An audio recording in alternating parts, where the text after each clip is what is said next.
Patriarchy is contaminating romance novels. I guess you could say it contaminates everything, but today we're going to talk about romance novels. The degree to which men are seen as the default when it comes to who holds power is oftentimes painful for me.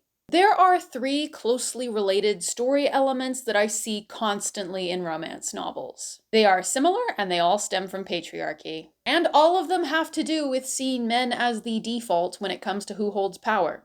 The definition of patriarchy. Number one, the male main character is almost always in a very real position of power over the female main character. He might be her commanding officer, her boss, her teacher and/or captor, but he is very often her erstwhile social superior. Number two, the female main character very often gets to wield power because of how she is able to influence the male main character. Quote unquote soft power. So she gets access to his superior station because of how she's able to influence him. Especially in these books where he's super powerful and dangerous, but she brings him to his knees. A lot of books actually use that exact phrase. Number three, even in these fantasy/paranormal romances where the female main character ends up having some secret power or whatever, it is very rare that she comes into that power without the direct involvement of the male main character. So the male main character usually facilitates her coming into her power in some way,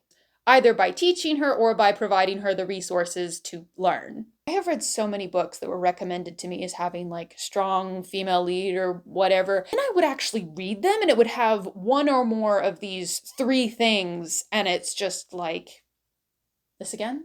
Seriously? It's almost as if instead of slaying the dragon, we're reduced to seducing the dragon. What if I want to be the dragon? I have come across some books that defy this trend, and I try to write books that defy this trend. But they are very rare, and I would say they are the exception that proves the rule. Don't get me wrong, I read a lot of these romances with the traditional super scary powerful guy meets basically harmless girl and falls in love, and I still enjoy many of them. The prevalence of this dynamic does bother me a lot, but it is so extremely common that I have accepted that if I want to read the romance genre in any substantial amount, I have to learn to tolerate it. All of these authors, like the rest of us, have grown up in a patriarchy. No matter how feminist an author may be, all our preconceived notions about relationships between men and women are rooted in misogynistic systems.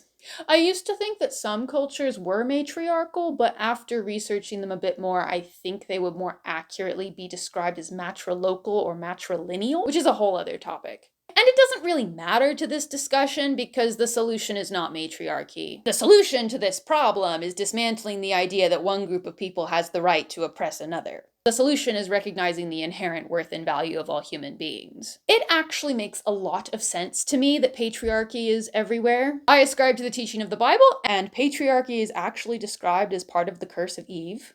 This is in Genesis chapter 3, where humanity made the decision to secede from the kingdom of heaven, what often gets called the fall or original sin. And God describes what's going to happen as the result of these actions. This is the 2016 English Standard Version of Genesis 3:16b. Your desire shall be contrary to your husband, but he shall rule over you. So what this verse is saying is that women are going to be ruled over by men whether they want to be or not. Other translations like to say your desire will be for your husband. All translations of this verse agree that men ruling over women is the product of sin. Very interestingly, the curse of Adam later in the verse has to do with agriculture. And there's a prevailing theory among anthropologists that patriarchy co-evolved with the advent of agrarian societies. Coincidence? Maybe, but I don't think so. But the good news, the great news, the absolute best news is that Jesus came to free us from the curse of sin. The whole thing. Which means he also came to free us from patriarchy too. He's so cool. And yes, I know that most churches like to pervert a few verses out of context in order to subjugate women. Believe me, I know.